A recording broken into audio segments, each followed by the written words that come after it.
liquidación de tributo por medio de declaraciones juradas. Entonces, por medio de declaraciones juradas. Entonces, artículo 11, ¿sí? Y el artículo 28 del decreto reglamentario de la ley 11.683.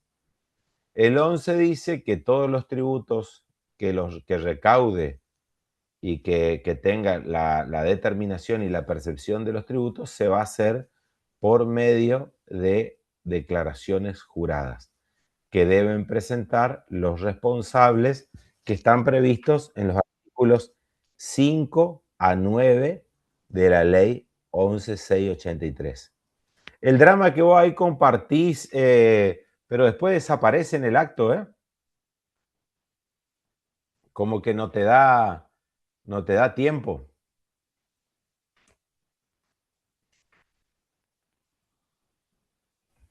Profe, ahí le voy a compartir el link de la ley para que puedan ingresar los compañeros.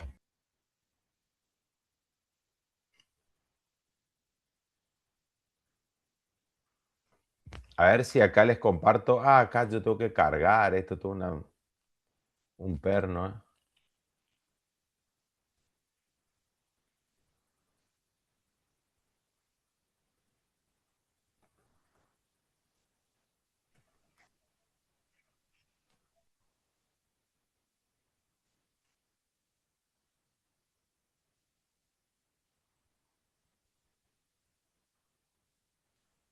A ver si me permite acá. Le comparto este.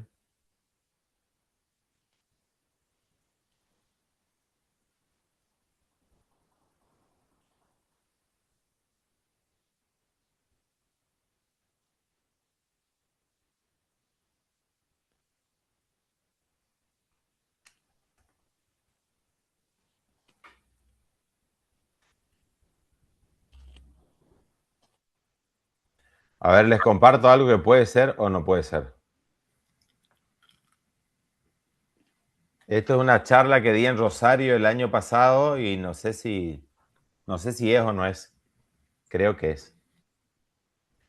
Bueno, entonces nosotros tenemos el sistema de, eh, de... ¿Me escuchan? ¿Sí? Sí, profesor. Entonces nosotros tenemos la liquidación, la liquidación por medio de declaraciones juradas. ¿Qué significa la declaración jurada? Que vieron que las declaraciones juradas las hace el contador, ¿no es cierto? Nosotros le vamos a dar la información al contador y el contador va a, con esa información que nosotros le damos, va a ser nuestra declaración jurada. Pero va a quedar como que fuera presentada por nosotros. Va a quedar como que esa declaración jurada es presentada por nosotros, ¿sí? ¿Por qué? Porque él la va a presentar con nuestra clave fiscal. Entonces esa declaración la va a presentar, fíjense, el método y lo que yo les contaba es que la declaración jurada tiene una fórmula que se llama fórmula de juramento del sistema. Bueno, ¿qué dice el artículo 11? Dice la determinación y percepción de los gravámenes que se recauden de acuerdo a esta ley, se va a efectuar en base a declaración jurada que deben presentar los responsables y, en su caso, los terceros cuando Arca lo juzgue necesario. Y ahí podemos ver que el artículo 28 del decreto reglamentario 1397 establece que las declaraciones juradas van a contener una fórmula en la cual el declarante afirme haberlas confeccionado sin omitir ni falsear dato alguno que deba contener. Entonces, el contribuyente presenta esa declaración jurada, ¿sí? Y tiene una frase que dice, declaro bajo juramento que los datos consignados son fiel expresión de la verdad, sin omitir ni falsear dato alguno. Y ahí uno firma. Cuando era en soporte papel, firmaba con una virome. Ahora que es digital, lo que hace la persona es hacer una fórmula de juramento del sistema. Es decir, jura y le da Enter, digamos, y ahí se produce el juramento. ¿Qué pasa? Esa declaración jurada que yo presenté, donde yo declaro cuáles fueron mis actividades comerciales o de prestación de servicio al mes, ahí yo declaro mis créditos, declaro mis débitos, cuáles fueron los servicios que presté y demás, y cuál es el impuesto que tengo que pagar. Eso funciona, tiene un efecto, el efecto de lo que se llama de declaración jurada. Entonces yo juro que esas fueron mis actividades y yo pago, a veces pago, a veces no, impuestos en proporción a eso. Ahora, ¿qué pasa? Luego de que yo presento mi declaración jurada, el organismo de recaudación, es decir, ARCA, tiene un plazo de 5 años, pero a contar del 1 de enero del año siguiente, para venir a controlar mi declaración jurada. Es decir, a ver si mi declaración jurada está hecha correctamente. Entonces, luego que viene, controla mi declaración jurada y ahí, de ese control de mi declaración jurada, pueden pasar varias cosas. Puede ser que mi declaración jurada esté correcta y eso va a ser sin interés fiscal. Puede ser que haya alguna diferencia, ¿sí? Y entonces, si hay alguna diferencia, ARCA lo que va a hacer es va a impugnar mi declaración jurada. Bueno, ¿qué es importante tener en cuenta? Tenemos que tener en cuenta cuáles son los deberes que tiene el contribuyente. Y ustedes van a ver que cuando nosotros, ustedes cuando se reciban dentro de 300 días, ¿qué se van a recibir? Cuando se reciban en 300 días, ¿sí? Es poquito, ya son 7.400 horas, ¿eh? Cuando ustedes se reciban dentro de esas 7.000 horas, ustedes lo que van a hacer es se van a loguear en la página de ARCA, ¿sí? Lo pueden hacer por el celular o pueden ir a la oficina, si les queda cerca, se loguean, ¿sí? Hacen su impresión, su validación de datos, van a acompañar el DNI y demás, una constancia de domicilio, y el sistema le va a generar una clave fiscal que le va a decir que esa clave ustedes la van a tener que cambiar en el plazo de 24 horas y le va a asignar un número de quit si es que no tienen. ¿Qué va a ser el número de CDI que uno ya tiene desde que nace? Tiene un número que se llama CDI. Eso se convierte en quit si es que uno va a trabajar en forma independiente o autónoma, o en quill si va a trabajar en relación de dependencia. Pero el número es el mismo. CDI, quit o quill. Yo hago eso, me da la clave fiscal y si yo lo puedo hacer yo, pero normalmente voy al contador y el contador me va a decir, mira, vos tenés dos grandes regímenes para declarar tus impuestos y tus actividades. Uno que se llama régimen simplificado para pequeños contribuyentes y tenés después otro régimen que es el que se llama régimen general del responsable inscripto. ¿Qué diferencia hay? El régimen simplificado, el contribuyente paga una cuota y en esa cuota es abarcativa de los dos impuestos que tienen las actividades en la Argentina. Cualquier actividad que nosotros hagamos, ya sea de venta de cosas muebles o de prestación de servicios, tiene dos impuestos, IVA y ganancias. Entonces, si yo estoy en el régimen simplificado con una cuota fija, abarco esos dos impuestos y pago el IVA y ganancia. Y por otro, eso es el componente impositivo del monotributo. O si no, puedo estar en el régimen general y puedo tener la obligación de presentar ahí declaraciones juradas de IVA, que se presenta una por mes, y después una declaración anual de ganancias que se presenta a año vencido. Ahora, ustedes probablemente hayan escuchado que el régimen de inocencia fiscal, que ahora que sale, prevé la declaración, la presentación, que uno puede presentarlo con la declaración jurada de 2025 que se presenta ahora en junio. Entonces, el contribuyente podría optar por ese régimen simplificado de ganancias y presentar su declaración jurada así. Y si no, quedarse en el régimen general de ganancia. Entonces, nosotros, si estamos entonces como responsable inscrito, vamos a presentar una declaración jurada por mes, a mes vencido. Yo, por ejemplo, ahora presenté mi declaración jurada del mes de abril. Ahora, en junio, voy a presentar la de mayo. Y así sucesivamente. Y ahora yo tengo que presentar ganancias y bienes personales del 2025. Presento en el 2026. ¿Me siguen hasta ahí? Bueno, ¿qué obligaciones tengo yo? Volviendo a los deberes del contribuyente. Me logueo, me da mi clave fiscal, me inscribo, elijo en qué inscribirme. Si voy a ser pequeño contribuyente o voy a estar en el régimen general, por ahí uno puede no inscribirse como pequeño contribuyente, pero no quiere decir que facture más, porque, por ejemplo, el límite máximo creo que del pequeño contribuyente es unos 100 millones de pesos anuales. Y por ahí, pero si vos te inscribís en eso, tenés que pagar una cuota muy alta del monotributo. Entonces, por ahí te conviene, aun cuando uno no facture esos montos, por ahí te conviene estar en el régimen general. Es cuestión de analizar ahí. Bueno, si yo me inscribo en el monotributo, la ventaja que voy a tener es que voy a poder pagar una obra social para mí y para mis familiares. Cosa que no voy a poder hacer si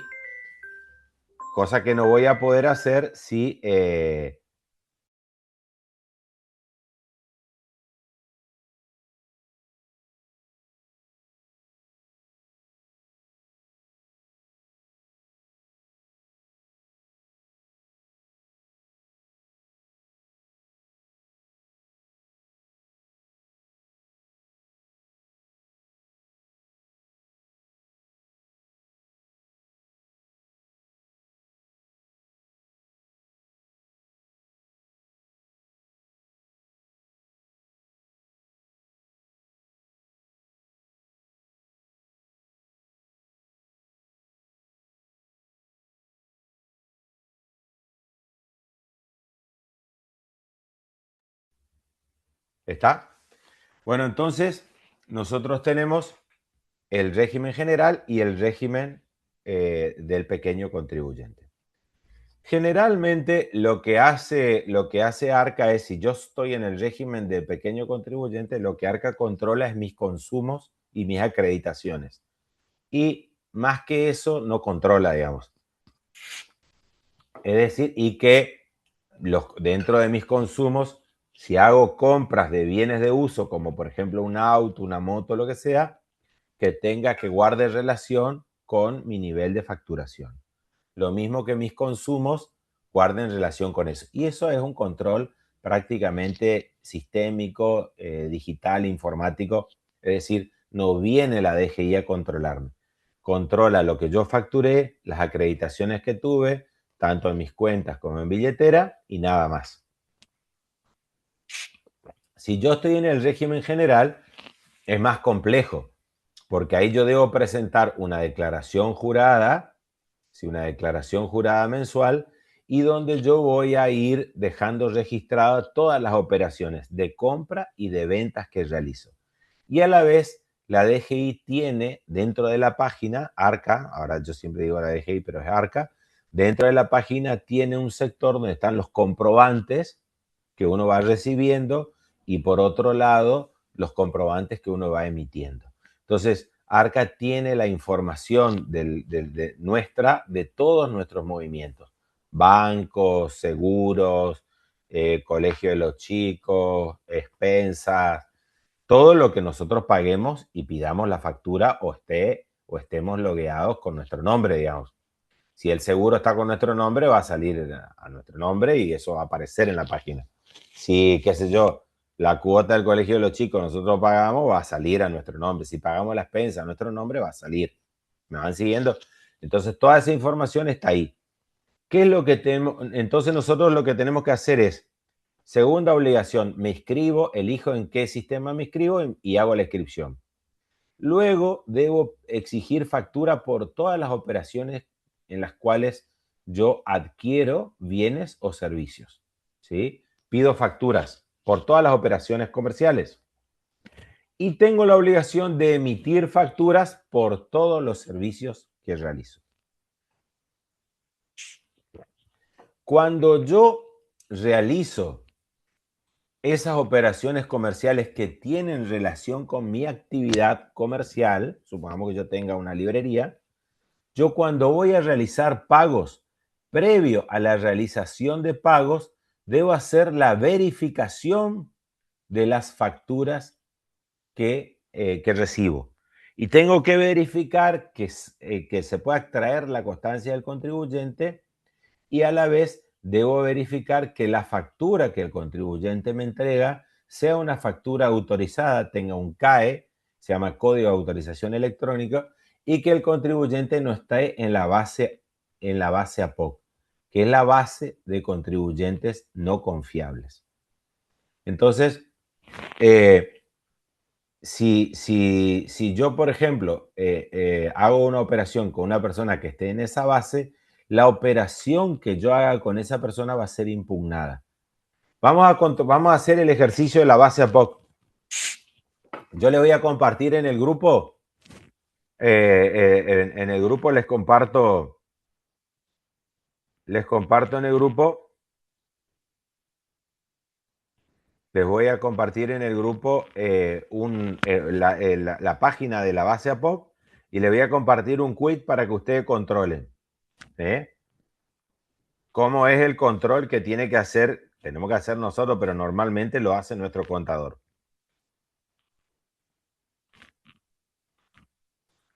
A ver. Ahí les comparto yo en el grupo de WhatsApp. Eso le iba a preguntar, profe, ¿siempre tiene que haber un contador que firme, que certifique las declaraciones juradas o puede hacerlo una persona individualmente? Y ahí, por ejemplo, yo le voy a compartir un quiz que yo probé el otro día y que tuvimos un súper problema porque estaba en la base APOC. Ustedes tienen que cargar ahí el quiz.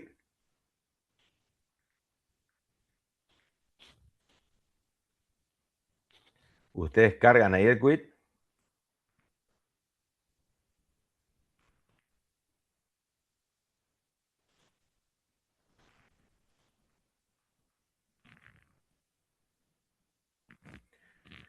Carguen ese quit, ahí entran en la base APOC, en ese link que les acompañé, dice AFIP todavía, ¿lo vieron? ¿Les llegó al celular?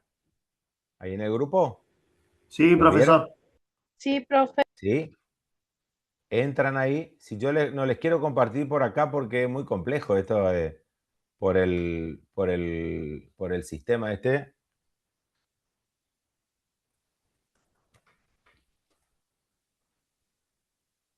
Ahí le puedo compartir el link, a ver.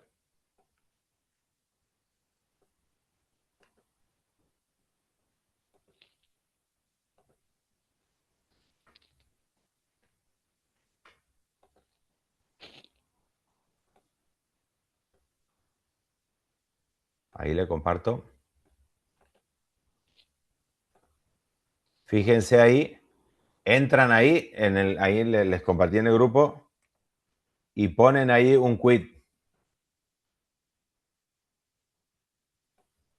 Y fíjense qué frase le dice cuando ponen ese quit ahí. Fíjense qué frase que le sale.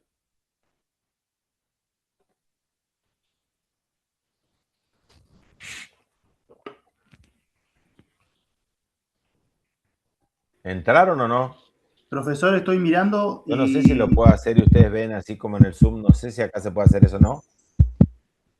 Uno de los registros, dice. ¿Me escucha, profesor? ¿Entraron o no? Dice uno de unos registros. Y tiene una fecha de y van a controlar que la factura sea una factura autorizada. ¿Está? ¿Les dice alguna frase o no? La información uno que de contiene uno. esta base de datos corresponde a facturas o documentos equivalentes ¿No? que por algún motivo fueron calificados ¿No como saben cómo se hace? Profesor, ¿me No escucha? escucha el Vayan profesor. al link, les abre un espacio ahí donde ustedes pueden poner el quit y ahí hacen el control. Profesor, ¿me Y ponen escucha? el quit ahí de la empresa 3071. Profesor, ¿me escucha? Hola. Ah, no, ¿le estoy escuchando? Profesor, ¿me No se escucha? escucha, profesor. Compañeros, no nos escucha porque el profesor está usando sus auriculares y cuando él usa los auriculares no nos puede escuchar, ¿sí? ¿Por qué pasa eso? Bueno, Profesor, ¿me Usted, escucha? ustedes Hola. saben que en el Zoom no pasa eso. Bueno, entonces ustedes pudieron entrar a la página de Arca y controlar, ¿sí? ¿Sí, Carlos? ¿Sí, Guillermo? sí, Sí, profesor, entramos. entré y dice que la información que fornece es de aparentemente bueno, estoy en el WhatsApp de la computadora, pero básicamente, deme un minuto, básicamente dice que la información que contiene esta base de datos corresponde a facturas o documentos equivalentes que por algún motivo fueron calificados como apócrifos. Bueno, ahí yo lo que te pido es que vos entres al servicio y ahí cargues ese quit que yo les puse acá en el WhatsApp, Sí, que vos eso cargues es lo el que me quit. dicen. Bueno, Los y datos son cargaste de el quit carácter y te meramente sale. informativo con una función preventiva. Pero bueno, pero pará, vos no estás haciendo, vos tenés que hacer el ejercicio como que vos sos un contribuyente, viene un tipo, te trae la factura. Antes de Ah, vos poner en tu contabilidad, vos tenés que entrar a ese servicio. Y fíjate que tenés un espacio para poner el quit y después tenés un código alfanumérico para repetir y darle enter. Y ahí te va a decir si el contribuyente está en la base APOC o no. Profe, a mí me aparece número de quit, fecha de publicación, fecha de condición apócrifo y después me aparece uno de uno registro en el teléfono, bueno, no se va a ver. Ajá. Y después me da una opción que dice descargar el listado completo.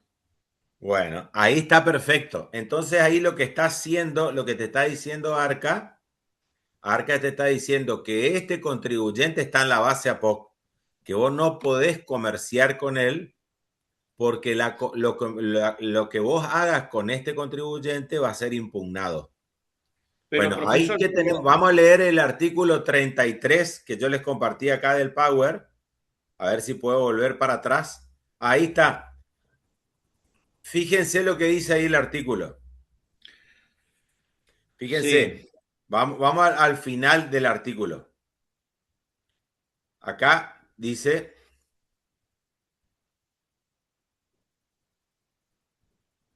ahora vamos a mirar el final del artículo 33 y acá dice, obligación de constatación de facturas. A ver quién lee. los contribuyentes estarán obligados a constatar que las facturas o documentos equivalentes que reciban por sus compras o locaciones se encuentren debidamente autorizados por Arca.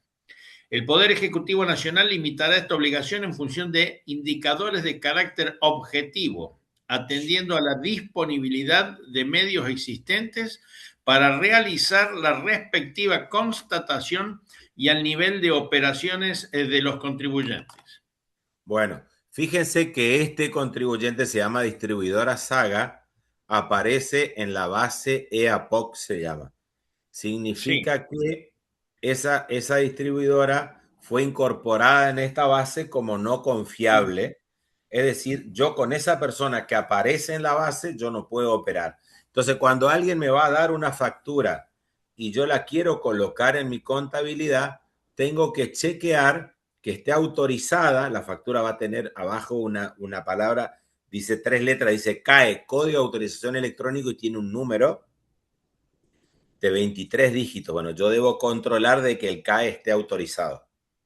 Y a la Pero vez entonces, debo irme a esta base de APOC y ver que pongo el quit y que no me salga como registrado. Si está registrado en la base de facturas apócrifas, yo no tengo que operar con ese contribuyente.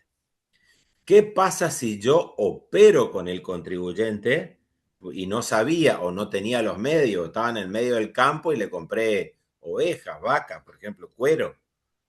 y no tengo la posibilidad de controlar, y al tipo yo le pago y el tipo me da la factura. ¿Sí? Bueno, ¿qué dice el artículo siguiente? Vamos a ver el 34. ¿Sí? A ver, ¿quién lee este 34? Perdón, profe, ¿esa qué ley es? La ley 11683. Ah, yo estoy con el decreto, que no está el texto ordenado. Facúltase al Poder Ejecutivo Nacional a condicionar el cómputo de deducciones, créditos fiscales y demás efectos tributarios de interés del contribuyente y o responsable a la utilización de determinados medios de pago u otras formas de comprobación de las operaciones, en cuyo caso los contribuyentes que no utilicen tales medios o formas de comprobación quedarán obligados a acreditar la veracidad de las operaciones para poder computar a favor de los implicados. Idénticos a los indicados en el párrafo precedente, se aplicarán a aquellos contribuyentes que por colocaciones reciban facturas o documentos equivalentes, apócrifos o no autorizados, cuando estuvieran obligados a realizar la constatación en el artículo 5, incorporado a continuación del artículo 33. Bueno, entonces, a ver, apaguen ese micrófono ahí, apaguen todos los micrófonos para ver si se va la interferencia. ¿Está? Bueno, fíjense ahora que nosotros leímos el 33 que hablaba de la obligación de la constatación. ¿Está? De la obligación de constatación. Y el 34 dice que Arca me puede condicionar el cómputo de mis deducciones. ¿Qué son las deducciones? Las deducciones van a ser aquellos gastos que yo realice en mi actividad y que yo pueda descontar de mi impuesto a las ganancias. ¿Cómo funciona mi impuesto a las ganancias? Yo voy realizando facturas, ¿sí? Supongamos que yo facturo 1 millón. Bueno, ese millón que yo facturé se llama ganancia bruta. A esa ganancia bruta yo le tengo que descontar los gastos necesarios para mantener la fuente que produce mis ganancias. Entonces yo voy a poder descontar los gastos de mi estudio. Supongamos que yo alquilo el estudio. Entonces tengo que descontar el alquiler, que yo tenga una secretaria, lo que le pago a la secretaria, que yo tenga internet, luz, agua, gastos en papelería, qué sé yo, cursos que haga, todo eso yo puedo descontar. ¿Sí? ¿Sí, Facundo? Hola, doctor, disculpe, le hago una consulta. Entonces, en cuanto a ganancias, ¿sería por cada vez que uno factura se deduce ese impuesto? No, yo voy a... Esto yo te cuento. Yo tengo que hacer toda mi facturación de todo el año. De todo el año. Pero yo te doy un ejemplo. Supongamos que yo facturé en todo el año 1 millón. Bueno, yo voy a tomar todas las facturas de todos los meses y a fin de año, a año vencido, yo tengo que hacer mi declaración jurada de ganancia. Entonces yo tengo todo lo que facturé en mi ganancia bruta. A la ganancia bruta le voy a descontar todos los gastos que tuve, pero los gastos relacionados con la actividad. Me compro un vino y no puedo. ¿no? Los gastos relacionados a mi actividad. Descuento los gastos y me va a quedar la ganancia neta. ¿Está? Bueno, a la ganancia neta yo le voy a aplicar 2 deducciones que están previstas en la ley. Se llaman deducciones generales y deducciones especiales. Yo le descuento esas deducciones y después, si tengo hijos, le voy a descontar lo que se llaman cargas de familia por mi esposa o esposo y por hijos. Se descuenta. En el caso mío, la esposa es una carga, digamos. En el caso del hombre, de la mujer, el esposo es una carga. Entonces, uno puede descontar una suma. Y después que haga todos esos descuentos, me va a dar la ganancia neta sujeta a impuestos. ¿Estamos hasta ahí? Ganancia bruta, menos todos los gastos y deducciones, y después tengo las cargas de familia y me da la ganancia neta sujeta a impuestos. A esa ganancia neta sujeta a impuestos le voy a incorporar la alícuota. Y entonces pues supongamos que la alícuota sea el 20%, el 35% del máximo, que sea el 20%. Entonces yo le agrego el 20 y yo tengo que pagar. Supongamos que yo facturé 1 millón, tuve 800 de gasto, me quedó 200 como ganancia neta sujeta a impuestos. De esos 200 yo tengo que pagar el 35, supongo. Entonces pago 70.000 pesos. ¿Se entendió? ¿Sí? ¿No? Más o menos. Sí, Bueno. profesor, eso es solo para los que están en régimen general, no En el monotributo. régimen general, exacto. Bueno, ¿cómo es con el IVA? ¿Cómo es con el IVA? Con el IVA, cuando yo compro, pago IVA por los productos que compro para mi oficina. Entonces yo compro, por ejemplo, una computadora, pago el IVA y ese IVA me queda como crédito fiscal. Supongamos que la computadora tiene un IVA del 10,5. O, por ejemplo, compro unos muebles que tienen un IVA del 21. Compro los muebles de mi oficina y gasto 1 millón de pesos. Y me van a cobrar 1 millón más el IVA, 1.210.000. Y yo, por ejemplo, facturo 1 millón. Voy a facturar 1 millón más el IVA, que voy a facturar 1.210.000. En ese mes, por ejemplo, si esas son las operaciones que yo hice, el IVA se me va a neutralizar porque a mi proveedor yo le pagué 210 y a mi cliente le cobré 210. Ese IVA que yo le cobré a mi cliente es de Arca, no es mi plata esa. Pero la ley me dice que si yo ya pagué el IVA a mi proveedor, me puedo quedar con esa plata de Arca, ¿se entiende? ¿Me siguen hasta ahí o no? Sí, perfecto. Profesor. Entonces, cuando yo facturo, le agrego el IVA a mis honorarios. Y ese IVA no es mío. Yo ahí tengo que ir corriendo a depositar a Arca. Pero si yo cuando compré productos pagué IVA, yo puedo sustraer, restar de lo que tengo que pagar el IVA que ya pagué a mis proveedores. Y ahí me va a dar, supongamos que yo compré 500.000 pesos de cosas para mi estudio, voy a tener 105.000 de IVA. Entonces yo descuento y me voy a pagar 105.000. Yo le cobré al cliente 210, pero no deposito los 210. Bueno, ahora, ¿qué me exige Arca?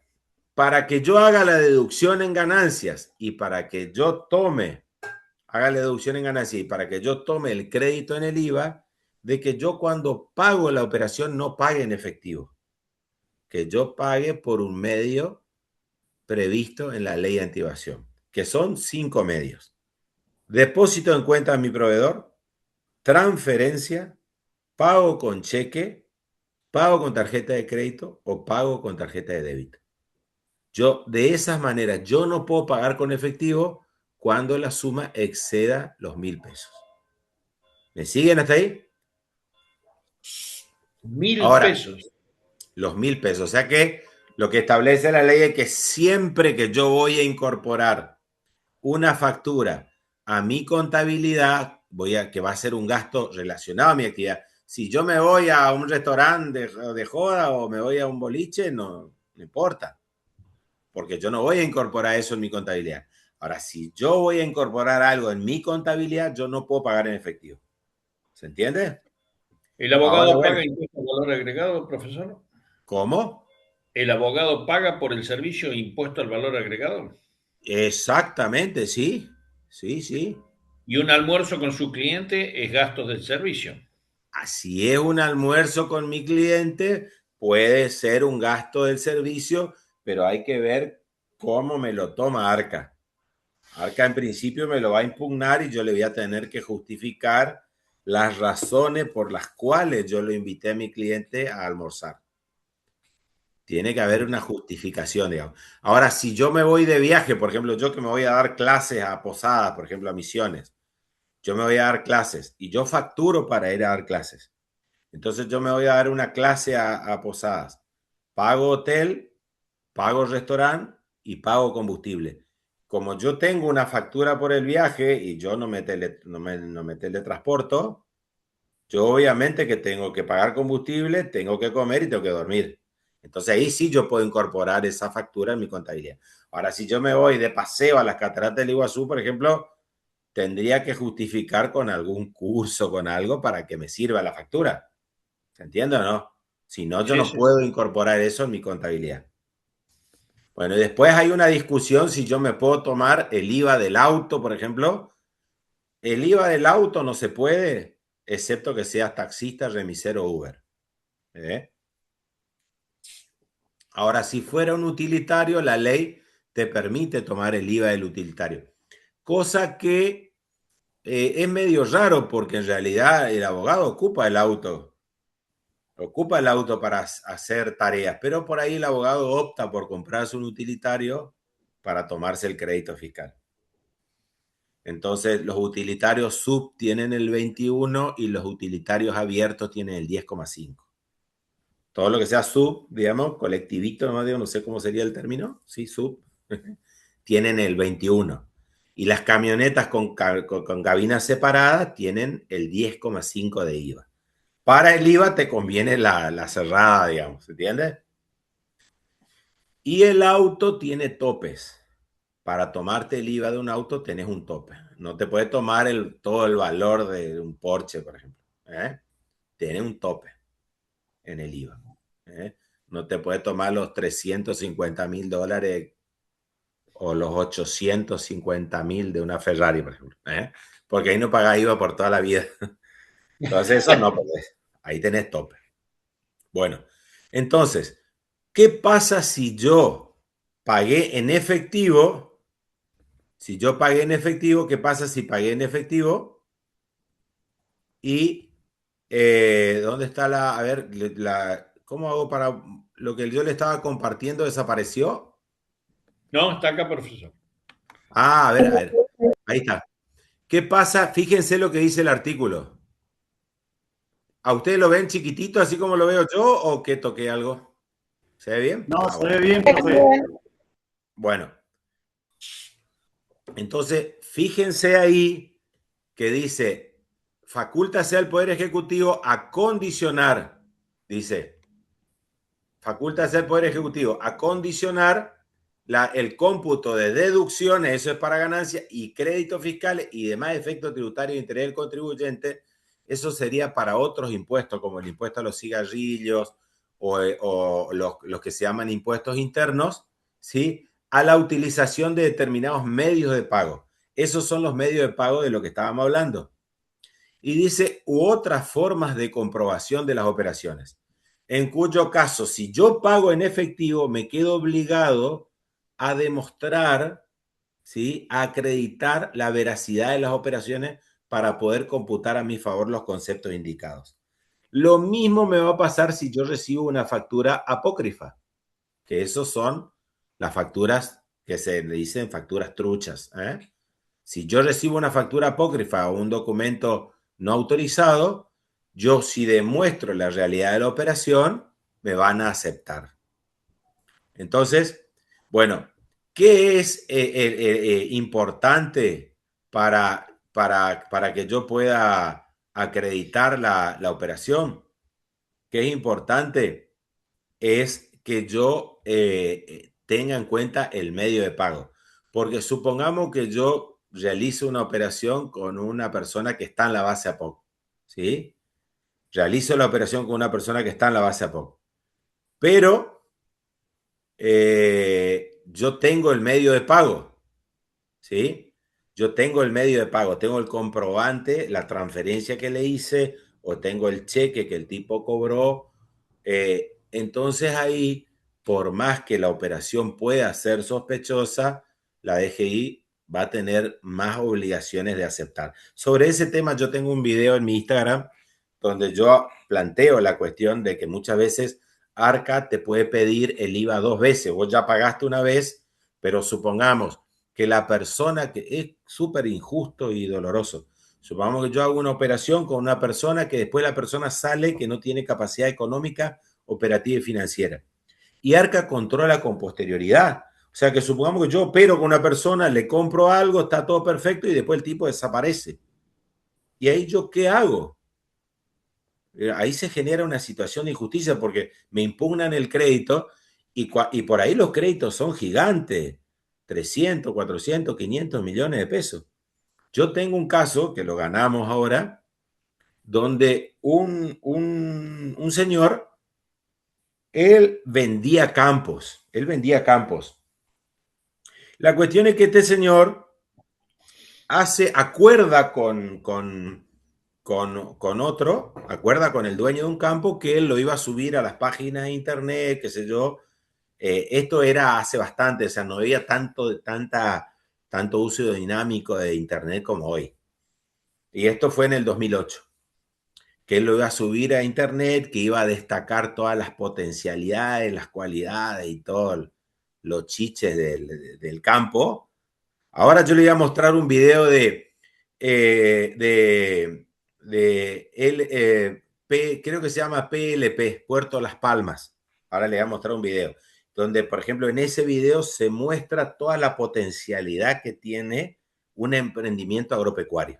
Ahora le voy a buscar y le voy a compartir. Bueno, la cuestión es que esta persona hace eso, hace esa publicidad y él no figura en ningún lado que él acuerda con el cliente que si el campo se vendía, él iba a cobrar $1 millón. Él no acuerda con eso. La cuestión es que él publica el campo, destaca todas las potencialidades, hace todo, aparece el comprador del campo que compra una papelera, creo que se llama Papelera del Plata, Bosques del Plata, Sociedad Anónima, una empresa chilena. Aparece la empresa, compra, y este muchacho cobra el $1 millón que le correspondía. La empresa le paga, le transfiere el $1 millón y este tipo le factura $1 millón más IVA. En ese momento el dólar estaba a 3 pesos, ¿sí? En el año 2008. Entonces le factura y él le factura 3.600.000, supongamos. Le transfiere los 3.600.000 y ¿qué hace este contribuyente, este buen contribuyente? Le transfieren la cuenta y él va con un cheque, retira la plata y se va a la mierda, ¿no? No paga sus impuestos. Él le correspondería haber pagado ahí 600.000 pesos de IVA y 1 millón y piquito de impuestos a las ganancias. O sea, si nosotros proyectamos a dólares, estábamos hablando de $200.000 de IVA y $350.000 de ganancia. ¿Qué hace este muchacho? No paga.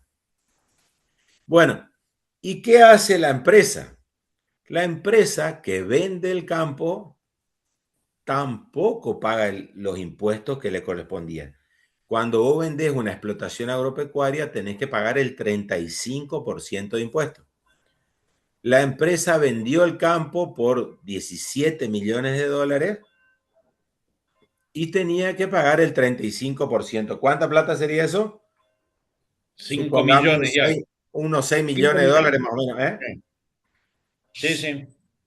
Pero ¿qué dice la ley en el artículo 67 de Ley de Impuesto a las Ganancias? Por eso es que todas las leyes tienen su trampita, digamos. ¿Qué hace la empresa? La empresa compra otros campos, ¿sí? Compra otros campos. Y como compra campos por unos 16 millones de dólares, entonces paga un impuestito por la diferencia nomás. La empresa compró otros campos y compró una avioneta.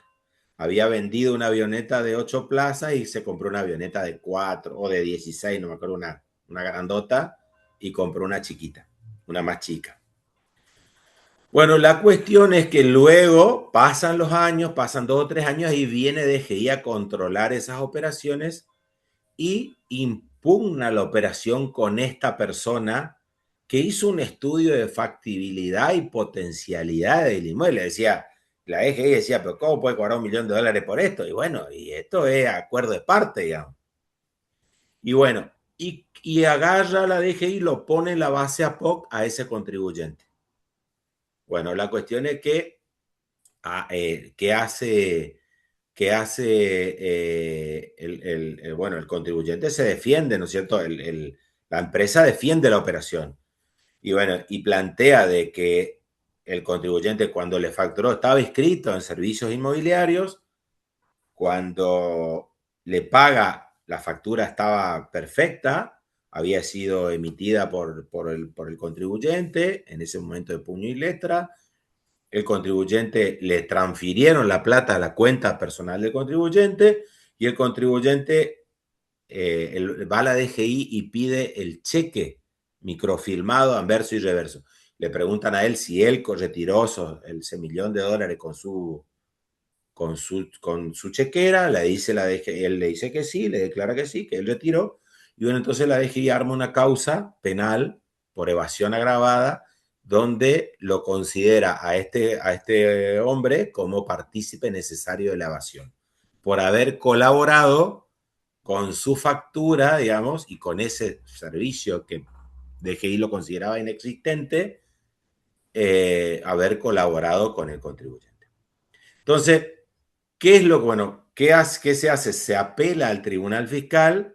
¿Y qué hace el Tribunal Fiscal? El Tribunal Fiscal dice que no ve rarezas en la operación. Dice que la factura está bien, que el contribuyente tenía inscrito la actividad y que el pago había sido realizado conforme a la ley antievasión. Entonces, esa es la ley antievasión. Tenés que buscar, alguien me había preguntado cuál era la ley antievasión, es la 25.415 o algo así, no, 412, algo así. Pero ponés ley antievasión y te sale 25.245, creo que es. La persona que me había preguntado. Y ahí hay una reglamentación que establece cómo se deben pagar las obligaciones, ¿sí? Bueno, la cuestión es que, entonces, ¿qué pasa si yo pago en efectivo? Debo acreditar la efectiva recepción del bien o la efectiva prestación del servicio. Entonces, supongamos que a mí una persona viene y me paga en efectivo, ¿sí? Viene y me paga en efectivo. Y bueno, pero yo le fotocopio el expediente y yo le muestro, bueno, esto yo le cobré por este trabajo. El tipo me pagó en efectivo, le cobré por este trabajo y le di la factura. Bueno, ahí corre. El tipo se puede tomar el IVA y puede usar la deducción en ganancias, ¿se entiende? Ahora, hay servicios que son etéreos, ¿viste? Que son flash. O muchas veces, supongamos que yo le pago a un pintor que me pinte un hotel. Bueno, viene el pintor, me hace el trabajo, pero el pintor no paga sus impuestos y a la vez no tiene empleados en blanco. Entonces la DGI puede impugnar esa factura del pintor diciendo que el pintor no tiene capacidad operativa, económica o financiera. Entonces ahí, por ejemplo, se podría dar de que se podría dar que el contribuyente, que digamos que su operación sea impugnada. Sí, contame. Sí, el CAE viene en la factura. O sea que yo no tengo cómo verificar antes de contratar el servicio que él está en una, ¿cómo es? Como proveedor apócrifo. ¿Cómo es que consigo saber eso antes? Bueno, ahí viene el problema. Eso es lo que nosotros planteamos. Nosotros planteamos que el contribuyente no tiene cómo saber si efectivamente el contribuyente está en orden. Entonces es una situación de extremada injusticia, digamos. Ahí yo les cuento, yo les comparto un video donde yo les cuento, ahí en el grupo le puse, donde yo les cuento qué pasa ahí. Y yo digo de que lo que está haciendo DGI ahí es traslada su facultad de fiscalización y verificación a un contribuyente que, supongamos, yo tengo una pyme, le compra a un tipo por Mercado Libre, por ejemplo, que yo le compro algunos insumos para, supongamos que yo arreglo televisores. Alguien acá dijo que arreglaba celulares o que hacía servicio de celular. Supongamos que esa persona compra repuestos de celular. Lo compra por internet, le mandan los repuestos y le mandan una factura trucha. Bueno, esa persona se va a poder defender porque va a tener el comprobante de la transferencia. Pero en principio va a sufrir la situación de la impugnación de la factura. La va a tener que defender y va a tener que acreditar que efectivamente él compró. Y que él, entonces él lo que te va a pedir la DGI es que vos acredites la trazabilidad. O sea, bueno, está bien, vos compraste, qué sé yo, 10.000 carcasas de celulares.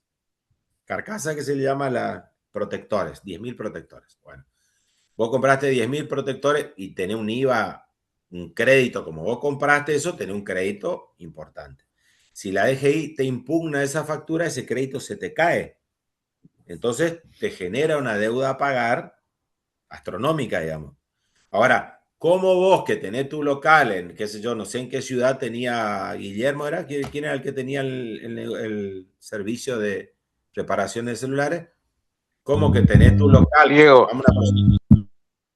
Una persona que tenga el local acá en Corrientes, por ejemplo, ¿cómo yo que me hago un viaje para ver si el negocio del tipo existe, si tiene personal, si paga los impuestos? Supongamos que le caigo al tipo allá en su negocio y le digo, yo quiero saber si vos pagás los impuestos, me saca a los bolsazos. ¿Quiénes son tus empleados? Mostrame tus papeles. No tengo yo, no puedo hacer eso yo. ¿Eh? ¿Sí? ¿Qué decías? Sí, por lo que estoy viendo, profesor, la verificación se hace a través del quit. O sea que yo podría hacer en un contrato, si voy a hacer una compra grande, puedo hacer en un contrato diciendo que la factura será emitida en la quit número tanto, que a la fecha de la elaboración del contrato se encuentra en buenas condiciones, no está en Claro, y vos tenés que juntarte esos elementos, inclusive vos entrás en el servicio de AFIP constancia de inscripción y podés sacar la constancia. Si el contribuyente tiene algún problema, su constancia no va a salir.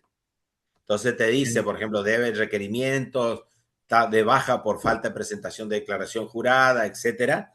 Entonces te va a salir eso. Entonces con esa persona ya no tenés que operar.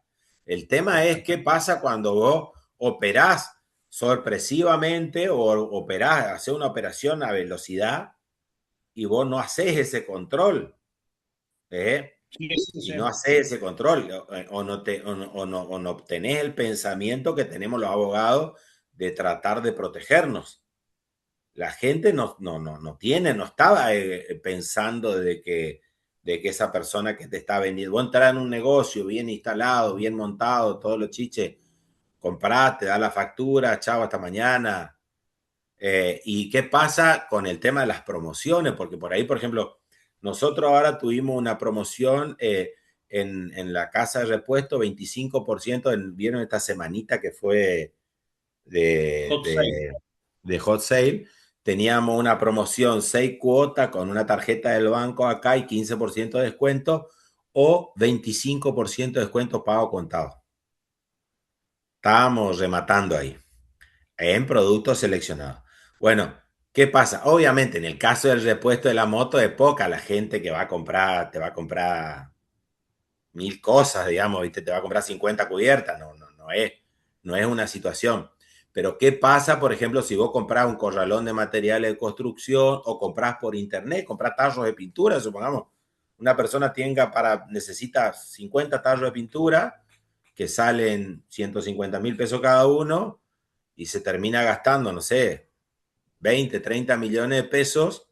Esos 20 millones de pesos tienen 4 millones de pesos de IVA. ¿Se entiende, no? Entonces, sí, ahí, sí. ¿Qué pasa ahí? Bueno, y entonces, yo tendría que demostrar fundamentalmente mi prueba va a ser la transferencia. Si yo le pagué en efectivo, estoy frito. Voy a tener que demostrar, a mí me pasó, yo estoy defendiendo una empresa constructora que hizo escuelas, ¿sí? Una empresa constructora que hizo escuelas. Y ellos hicieron, entonces, yo acá estoy tratando de probar, que las facturas coinciden con los materiales. Bueno, ¿qué hace DGI? DGI le impugna a mi cliente las facturas de compra en los materiales. Y dicen, todas estas facturas son truchas. Y fueron pagados con cheques propios de tercero, pero el 90% de los proveedores canalizó los cheques, los hizo correr, los comercializó, ya sea que los vendió en un banco, los vendió en un usurero, los pagó de nuevo a proveedores, los cheques se bancarizaron, pero recorrieron la Argentina. Bueno, entonces, ¿qué es lo que, y yo qué tengo? Entonces yo, ¿cómo pruebo yo? A eso estoy peleando eso, no sé si me va a salir bien o no. ¿Cómo pruebo yo? Entonces, bueno, yo que le digo a Arca, le digo, miren, mi cliente hizo 3 escuelas. Para 3 escuelas necesitó 100.000 ladrillos. Esta es la factura, 100.000 ladrillos. Necesitó 60 ventanas. Esta es la factura.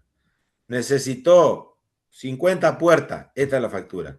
Necesitó tantos metros de piso. Esta es la factura. Bueno, entonces yo le digo, bueno, mira, ¿cómo te demuestro la realidad de la operación? Como dice el artículo, la veracidad de la operación. ¿Están viendo el articulito este?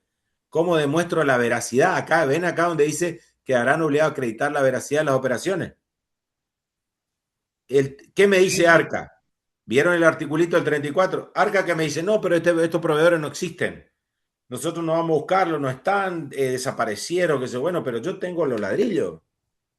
Puse en la escuela y entonces yo tengo el contrato de la licitación con el Ministerio de Educación. Tengo la firma de la licitación, la firma del contrato, la adjudicación a la empresa, los pagos que la empresa recibió a medida que iba avanzando la obra, la finalización de la obra terminada, la finalización del contrato, la restitución de garantía. Entonces yo digo, mi cliente, la provisión con todo, es la escuela, era con todos los materiales, todo. Pero ¿qué es lo que yo planteo? Yo digo, mi cliente necesitó comprar estos materiales para hacer la escuela. Entonces, ¿qué es lo que piensa Arca? Arca piensa que mi cliente es un sinvergüenza, que lo que hizo fue compró todos los materiales en negro para pagar menos, compró en negro en distintos corralones y que después salió a comprar las facturas. Eso es lo que piensa Arca. Yo que le estoy diciendo, mira, yo necesitaba esto, mi cliente necesitaba estos materiales para hacer la escuela. Y entonces ellos me dicen, bueno, acredítame la veracidad de la operación. Bueno, te estoy mostrando. Yo no tengo, el cliente no tiene 200.000 ladrillos, tiene 100.000 nomás la factura por 100.000 ladrillos. O sea, estos son los ladrillos con lo que hizo la escuela. Entonces dice, sí, sí, está, pero vos no me demostrás de que él sea el que te vendió y vos no compraste en otro lado. Y bueno, ahí se genera la discusión, ¿se entiende o no? Se entiende. Entonces, ahí se genera. Yo planteo, bueno, ¿cómo yo te demuestro la veracidad de la operación? Y bueno, acá están los ladrillos, los puse en la escuela. Están las ventanas, las puse en la ventana. Y bueno, y Arca te dice, no, pero este tipo que te vendió las 70 ventanas nunca compró ventanas. El tipo, qué sé yo, es un tipo que vive en un barrio de emergencia. Entonces, bueno, ¿qué es lo que yo le planteo? Bueno, mi cliente fue estafado. Mi cliente no tiene nada que ver, él acredita. Y bueno, y ahí estamos en la discusión. Hay que ver qué pasa, digamos. Esto es final abierto. Si me aceptan o no.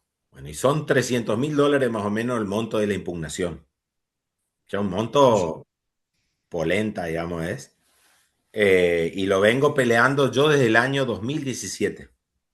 Vengo peleando, todavía no tengo fallo. Y ustedes saben que tengo un caso del año 2006 que todavía no tengo fallo. Fíjense lo que tardan los expedientes.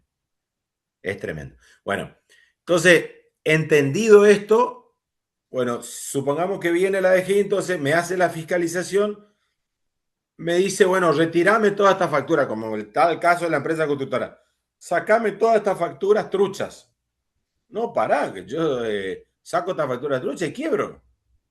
Yo, para mí no eran truchas. Al momento que yo le compré, como dice Guillermo, la factura estaba autorizada, el tipo tenía constancia. Yo le pagué con el cheque, hice todo lo que me dijiste. Yo no tengo nada que ver. Entonces, yo fui engañado en mi buena fe, dice mi cliente. Yo le compré. Dice, y bueno, y ahí está la discusión. Y la DGI dice, no, mentira, vos le compraste a otro y después compraste la factura. Compraste a una usina de facturas truchas. Bueno, ahí está la discusión. La cuestión es que los materiales están. En el impuesto a las ganancias le voy a terminar ganando. ¿Por qué? Porque va a haber lo que se llaman costos presuntos. Al estar la escuela hecha, por más que la factura termine siendo trucha, digamos, y me terminen impugnando el IVA, el gasto está hecho. La empresa no tenía los ladrillos, no tenía el piso, no tenía la ventana, no tenía el techo. O sea que la parte de ganancia le voy a ganar. En la parte de IVA es la que está complicada. Ahí es final abierto.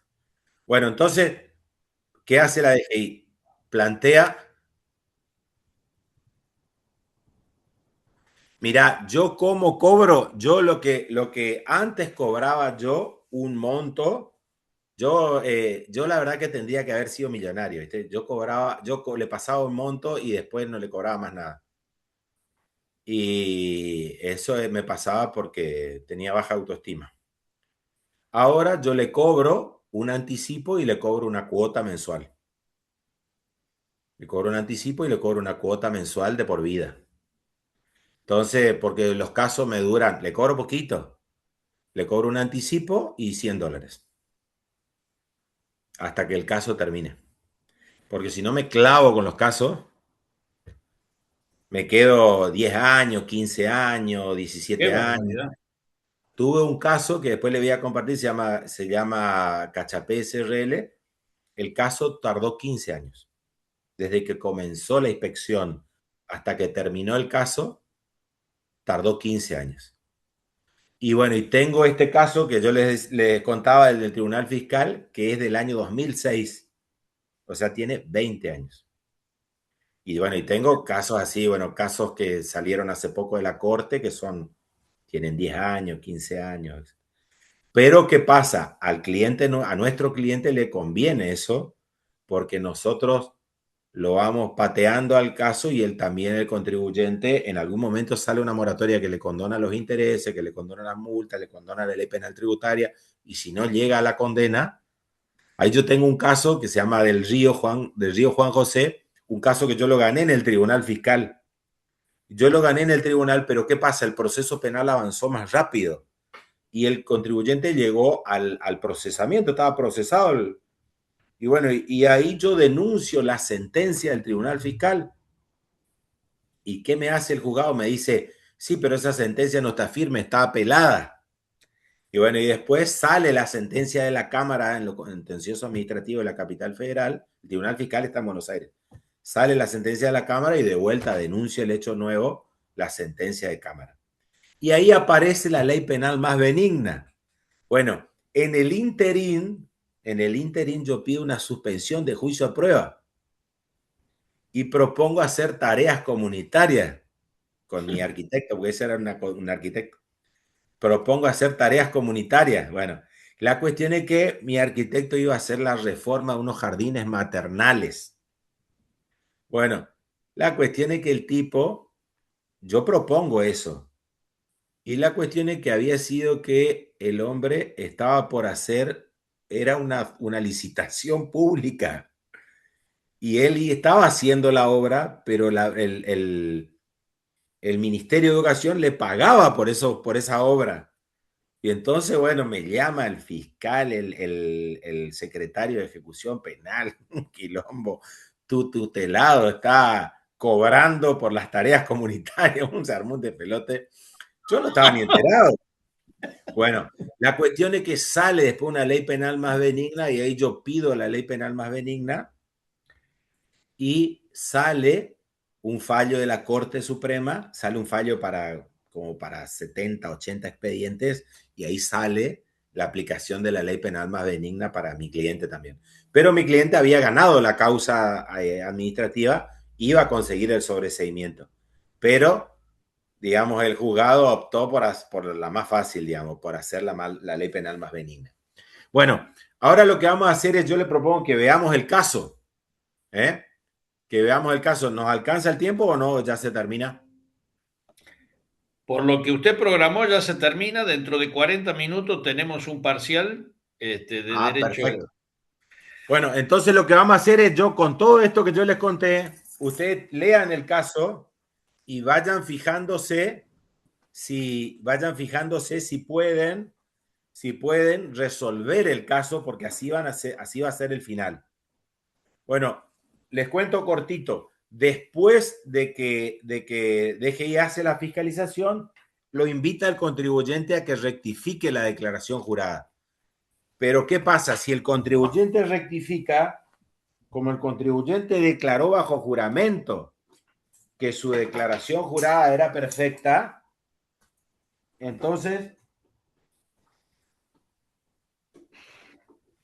como consecuencia de eso, lo que va a ocurrir es que se va a entender que su declaración jurada original fue una declaración jurada defraudatoria. ¿Se entiende? Porque supongamos, yo presenté mi declaración jurada original y juré que los datos consignados en la misma son fiel expresión de la verdad. Y después yo corrijo mi declaración jurada. ¿Qué estoy haciendo? Estoy diciendo te mentí.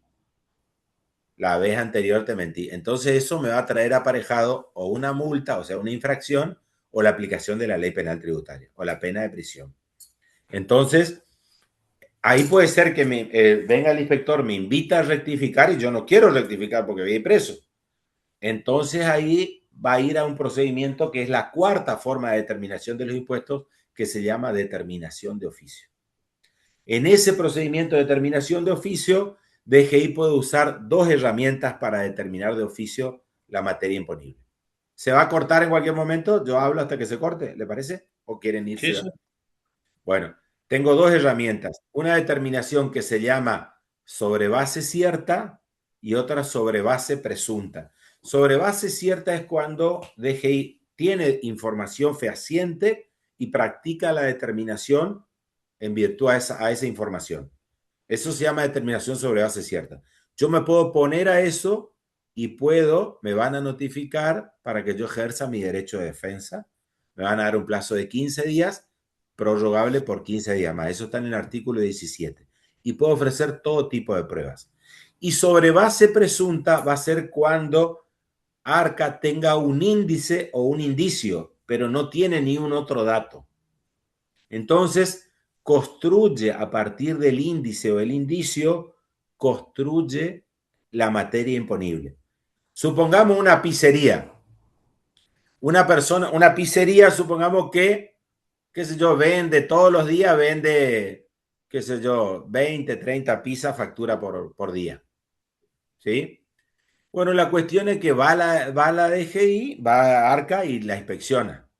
Y le va haciendo preguntas y cosas, y entre esas preguntas le va a preguntar quiénes son sus principales 10 proveedores.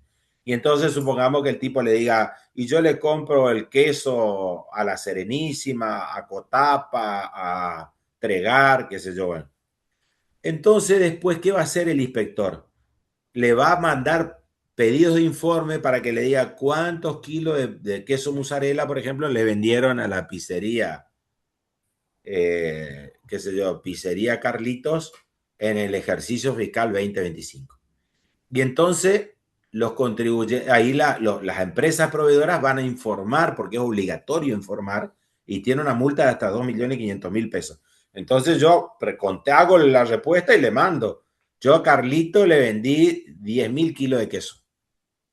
Y bueno, y entre las preguntas que va haciendo el inspector para reconstruir la materia imponible, porque no tiene datos, el tipo, supongamos, factura muy poquito, qué sé yo, supongamos al tipo que amasa la pizza le dice, y decime cuánto queso vos le ponés a cada pizza. Y el tipo le dice, mira, yo agarro 1 kilo de queso, divido en 3, supongamos, y con 333 gramos hago una pizza.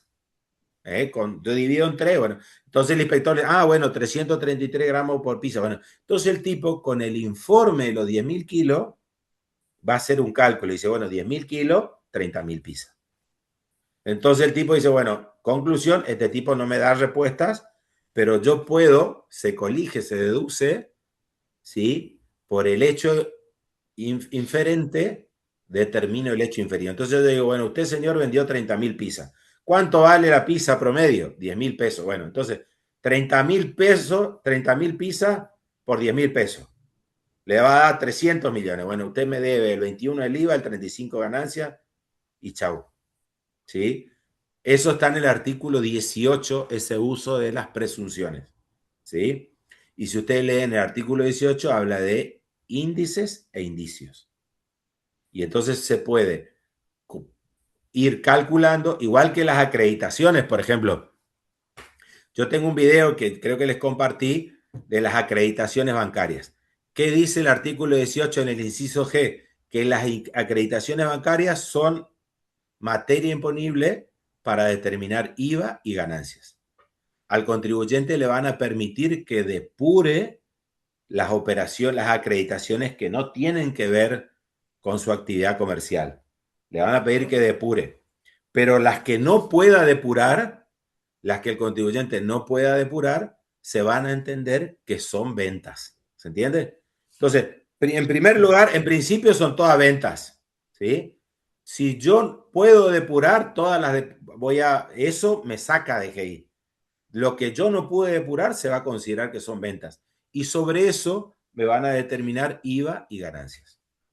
¿Hay alguien que todavía yo no le mandé, aparte de Grigolato, que no le mandé para que se autocorrija? ¿A quién más le falta que le mande el examen? ¿A todos ya le mandé?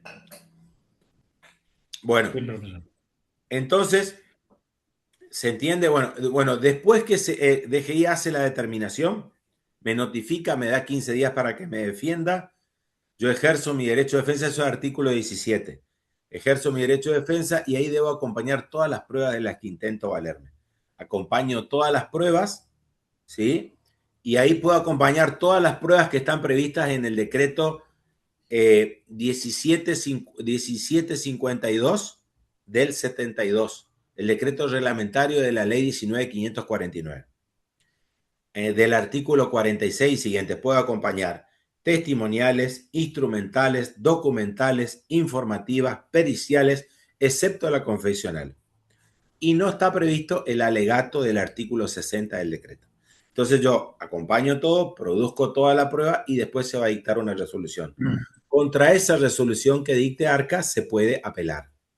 Yo voy a poder apelar por un recurso de reconsideración dentro del propio organismo, por ante el superior, o un recurso de apelación, que es el que normalmente apelo yo, al Tribunal Fiscal, que es un tribunal que está en Buenos Aires y que se especializa en cuestiones tributarias y aduaneras. Entonces, realizada esa apelación, bueno, eso va a tramitar allá en el Tribunal Fiscal. Luego que el Tribunal Fiscal, eso es artículo 76, 166 y siguiente de la ley 11.683. Luego yo voy a poder apelar, se resuelva como se resuelva, a la Cámara en lo contencioso administrativo por el artículo 192 y siguientes. ¿Sí?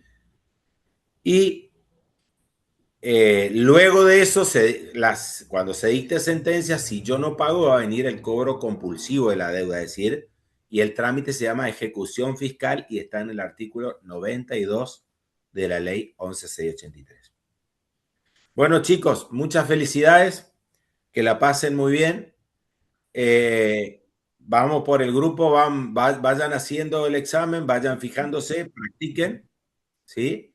Y vamos analizando. ¿Sí? ¿Qué me decía Carlos, Guillermo? Bien, una pregunta, profesor. Nos faltan 300 días para recibirnos y haciendo un parangón con una carrera que yo ya ejercí y viví en mi vida, estamos saliendo con un océano de conocimiento de 10 centímetros de profundidad. Actuar en esta área, que en cuanto lo escucho más fascinante se me produce.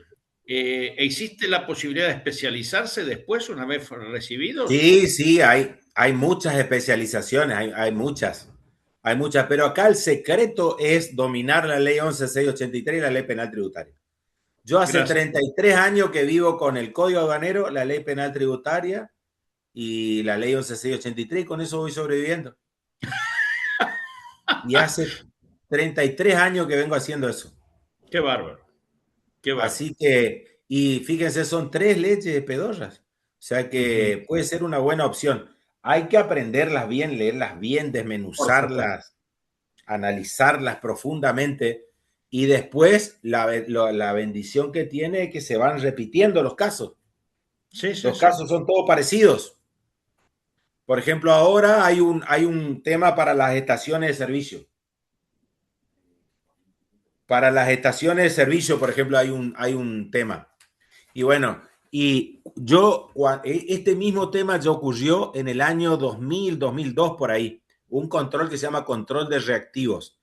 Y ustedes saben que yo hice más de 150 planteos, acciones meramente declarativas, por toda la Argentina.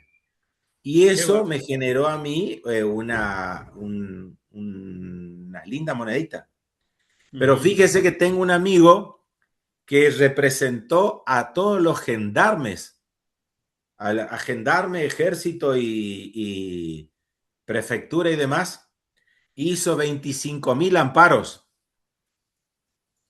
y se hizo hipermillonario. Sí, yo lo sufrí, yo pagué por eso.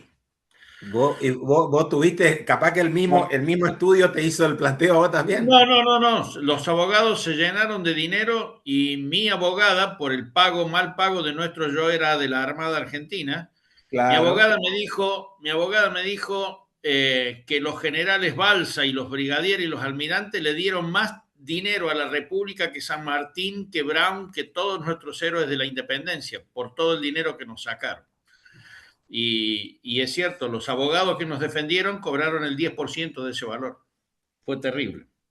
Fue una verdadera bendición si te pones del lado del abogado. Exactamente. Para que bueno, sepa, ahora te toca a vos. Ahora como abogado. Sí, no. Acabo de encontrar en Córdoba a 2 excombatientes que no están recibiendo la compensación por veteranos de guerra, porque no se las han pagado. Les dije, bueno, espérenme 6 meses. Ahí tenés tus primeros casos.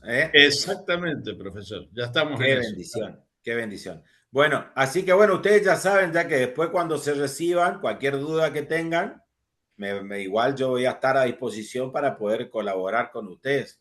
Por ahí, ¿quién le dice que no ganamos dinero juntos? Ustedes consiguen el cliente, yo hago el trabajo.